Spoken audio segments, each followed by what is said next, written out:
Witajcie w pierwszej recenzji na moim kanale. Dzisiaj przedstawię wam Orion 2 Viper Ace EX Joystick Combo, czyli joystick WingWing F16 EX do symulatorów lotniczych wraz z mechaniczną bazą WingWing Orion 2. Pokażę wam jakość wykonania wraz z przyciskami, najważniejszymi funkcjami oraz przedstawię wam jak sprawuje się w symulatorze DCS wraz z moimi personalnymi odczuciami po kilku tygodniach użytkowania. Chciałbym zaznaczyć, że joystick dostałem za darmo do recenzji, natomiast firma nie płaci mnie za recenzję, nie mam żadnych reflinków, jak i również WingWing nie widzi jej przed wami. Dlatego postaram się szczerze opisać przedstawiony dziś sprzęt. Zaczniemy od omówienia budowy i wykonania. WingWing Viper Ace EX Joystick Combo składa się z trzech elementów: bazy mechanicznej odpowiadającej za odczyt ruchów naszego drążka, samego drążka, który jest repliką tego z prawdziwego F16 i A10 oraz dodatkowego modułu z mini joystickiem, czterokierunkowym HUD-em, dodatkowym spustem oraz procesorem do wibracji. Jeżeli chcemy latać repliką drążka F16, to możemy używać bez żadnego problemu samego joysticka, bez dodatkowego modułu. Osobiście wolę jednak latać z nim przez wibracje podczas latania, o których powiem później. Złożenie elementów w całości jest dość proste i mamy dodatkowo dołączoną instrukcję montażu wraz z kablem USB do podłączenia. Baza oraz drążek są w całości wykonane z lekkiego stopu aluminium lotniczego, natomiast dodatkowy moduł jest z tworzywa. Osobiście nie jest to dla mnie problem, ale uważam, że dodatkowy moduł mógłby również być metalowy.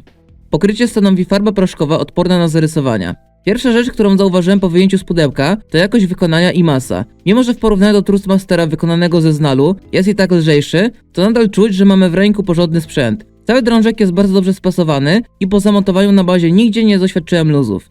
WingWinga wyróżnia spośród tłumu przede wszystkim mechaniczna baza. W środku zamiast standardowego plastikowego gimbala mamy w pełni metalowy system podtrzymujący drążek, odpowiedzialny za przekazywanie ruchu do czujników, które stanowią 16-bitowe czujniki Hala. Zwiększa to nie tylko wytrzymałość i żywotność mechanizmu, ale również precyzję i płynność działania. Dodatkowo mamy tak zwane kamy, odpowiedzialne za fizyczne krzywe naszego joysticka, które wraz ze sprężynami możemy wymieniać wedle własnych upodobań. Domyślnie mamy zamontowane średnie sprężyny wraz z kamami NC-Arc, bez wyczuwalnego detentu na środku i stopniowym wzrostem oporu od neutralnego wychylenia. Oznacza to, że przy poruszaniu drążkiem nie musimy używać większej siły, aby wyjść z neutralnego położenia, co znacząco zwiększa precyzję pilotażu. Maksymalne wychylenie w każdą stronę to 17 stopni. Możemy zakupić tzw. MF SSB Kit, który sprawia, że drążek zachowuje się tak jak ten w prawdziwym F16, czyli sterowanie nie odbywa się za pomocą wychylenia drążka, a nacisku naszej ręki na niego. Samą bazę możemy zamontować na wielu dostępnych na rynku uchwytach lub przykręcić dołączoną do zestawu płytę do stabilniejszego postawienia na biurku, do której mamy dodatkowo również dołączone przyssawki,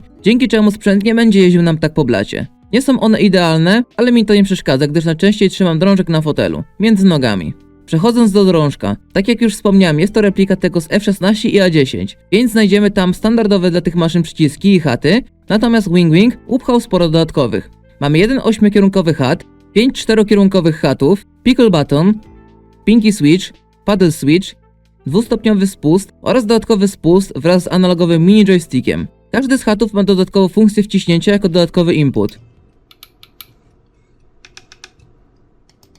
Mamy również oparcie dłoni, które możemy regulować dla swojej wygody. Ciekawą rzeczą jest paddle switch, który tutaj w przeciwieństwie do Warthoga jest osią, która na końcu ma przycisk przy maksymalnym zaciągnięciu i drugi przy puszczeniu. Jest to wręcz idealna oś do hamulca, zwłaszcza w maszynach takich jak MiG-21 czy MiG-29, gdzie siła hamowania wpływa na to, jak skręcamy na ziemi. Będzie również idealny do każdego modułu, gdzie przyda się dokładna kontrola siły hamowania.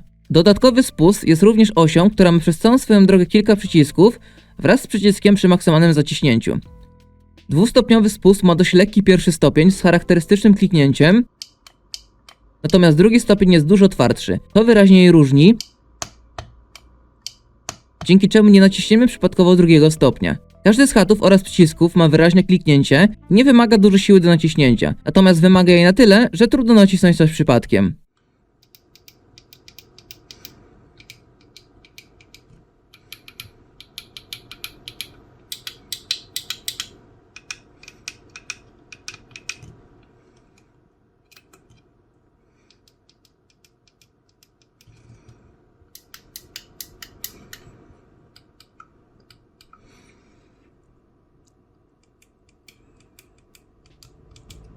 Ilość przycisków jest dość duża, więc raczej nie powinno wam zabraknąć ich pod potrzebne bindy. Tym bardziej, jeżeli macie jakieś na przepustnicy.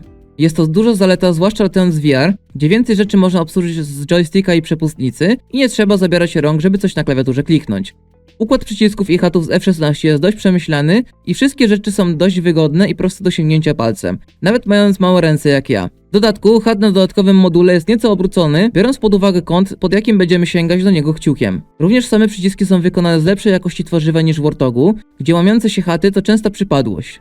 W środku drążka mamy zamontowany silniczek wytwarzający wibracje i jest to moim zdaniem prócz jakości wykonania i precyzji trzecia najlepsza rzecz w tym joysticku. W momencie, gdy wykonujemy samolotem manewry z dużym kątem natarcia, przeciążeniem, gdy jesteśmy blisko przyciągnięcia naszej maszyny oraz w momencie wypuszczenia podwozia czy hamulca aerodynamicznego, nasz drążek wibruje z siłą adekwatną do danej sytuacji.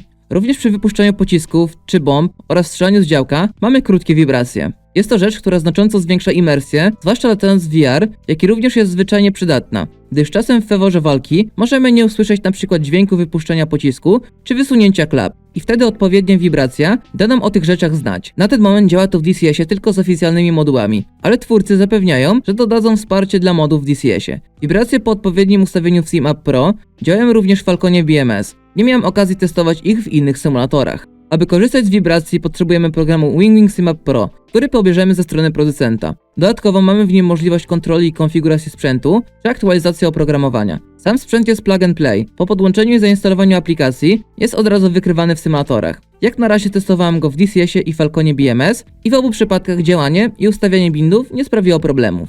Porozmawiajmy sobie teraz o moich odczuciach. Zacznijmy od ceny. Na dzień dzisiejszy ten joystick kosztuje 270 €, czyli około 1200 zł. Przy cenie mniej więcej na poziomie joysticka Thrustmastera, moim zdaniem jest dużo lepszym wyborem niż Warthog, z racji na jakość wykonania, brak detentów w neutralnym położeniu wraz z łatwą wymianą sprężyn, precyzję oraz samą ilość przycisków i funkcję wibracji. Osobiście uważam, że cena jest adekwatna do jakości i jest jak najbardziej sprzęt high-endowy. Po wyjęciu z pudełka pierwsze co przyszło mi na myśl to wow. Ciężki, zimny kawał metalu, idealnie spasowany, na bazie której ruchy są nieporównywalnie płynniejsze od sprzętu, który miałem wcześniej. Po podłączeniu okazało się, że w neutralnym położeniu drążek ma minimalne wychylenie w lewo, ale po kalibracji w SimUp Pro problem zniknął, dlatego jeżeli zakupicie ten joystick, to pamiętajcie o kalibracji. Pierwsze co zrobiłem, to odpaliłem DCS-a. Postawiłem 2 MiG-29, aby polatać w formacji i byłem wręcz w szoku. Kiedyś z przymrużeniem oka myślałem o tych, co mówią, że drogi sprzęt robi różnicę, natomiast sam przekonałem się, że to absolutnie prawda. Od razu z buta byłem w stanie bez problemu podlecieć do drugiej maszyny na dosłownie centymetry. Coś, czego nigdy nie byłem w stanie zrobić na poprzednim sprzęcie. Brak detentu w środku pozwala mi na ciągłe mikrokorekcje podczas lotu i też duży trim hat pozwala na wygodne trymowanie maszyny. Mimo, że nie jestem zbyt dobry w lataniu w formacji, to teraz czuję się dużo pewniej, bo stało się to dużo łatwiejsze. I jak się możecie domyślić, następne co zrobiłem to tankowanie w powietrzu. Na pierwszy ogień F-16. Nowym drożkiem okazało się to również dużo łatwiejsze niż zwykle. Zwłaszcza, że w F-ie mamy automatyczny trym, przez co przy tankowaniu często musiałem walczyć z drążkiem wychodząc z detentu na środku. Tutaj utrzymanie się na odpowiedniej pozycji nie stanowiło większego problemu. Prócz tego, że muszę jeszcze poćwiczyć pracowanie przepustnicą. Wyglądało to podobnie w przypadku F-18. Podchodząc do kosza byłem w stanie bez problemu robić malutkie poprawki blisko punktu neutralnego, a następnie dość stabilnie utrzymać się w pozycji. Kolejna rzecz, którą dużo ułatwił mi joystick WingWinga, to lądowanie, gdzie ponownie przez brak detentu na środku mogłem bezproblemowo wprowadzać delikatne poprawki i tak jak wspomniałem w jednym z filmów, teraz jeżeli brzydko wyląduję, to nie mam prawa zgonić tego na mój sprzęt, ponieważ nie musiałem walczyć z twardszym joystickiem w neutralnym położeniu. Wibracje podczas latania sprawiają mnóstwo frajdy, nawet po czasie, gdy pierwsze wrażenia opadną. Odczuwalne wypuszczenie Fox trójki podczas zaciętej walki, czy mocne wibracje przez przydzwonienie migiem o pas startowy, dodaje realizmu i zwiększa przyjemność nawet z prostego niebojowego latania wirtualnymi samolotami. Szkoda, że nie ma wibracji latając modami w DCS-ie, zwłaszcza, że ostatnio sporo latam Su-30 i SK-60. Ale tak jak wspomniałem, WingWing pracuje nad rozszerzeniem wsparcia wibracji. Ilość przycisków jest wystarczająca do większości modułów i często nawet zostają przyciski, gdzie przypisuję wtedy na przykład mniej potrzebne rzeczy takie jak podwozie. Ogólnie rzecz biorąc jestem zadowolony. Mimo że dostałem go za darmo do recenzji, to i tak planowałem zakup w najbliższej przyszłości i teraz jedynie jestem utwierdzony w tym przekonaniu.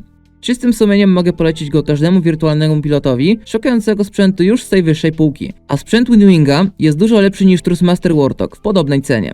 To tyle w dzisiejszej recenzji. Mam nadzieję, że wam się spodobała i odpowiedziała na pytanie, jakie mieliście na temat drążka F-16EX od WingWinga. Cieszę się, że kanał się rozwija i powoli zaczynamy współpracować z firmami. Mimo że dostawałam już propozycje, ale nie chciałam reklamować czegoś, co nie jest związane z tematyką kanału. Tutaj to co innego. Dziękuję wszystkim za oglądanie, ja się z wami żegnam, cześć i do usłyszenia.